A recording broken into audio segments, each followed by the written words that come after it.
Asa kaya si Mick? Kailangan ko siya ngayon eh. Oo, ina.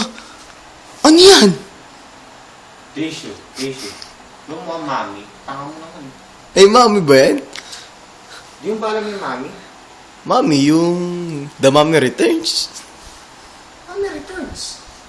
Alam mo, pag-usapan natin yan. Magandang history yan. Ang mami, ang binabalot talaga nila sa buong katawan nila kasi yan yung mga patay eh. Mhm.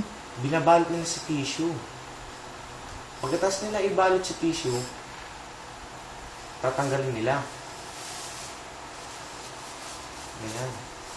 Pero hindi ako itsura mami pre ha. Hindi naman. Hindi naman, di ba? Tissue lang yung binambabalot nila. Siguro mga isang roll ng tissue. Oo. Tapos pagkatapos nila ibalot sa patay, kukunin ng mga kamag-anak. Oo? Oo. Ang gagawin? Ako niya. Nakalimutin ko. Ito uma. Nang ginagawa mo ang mag-ama.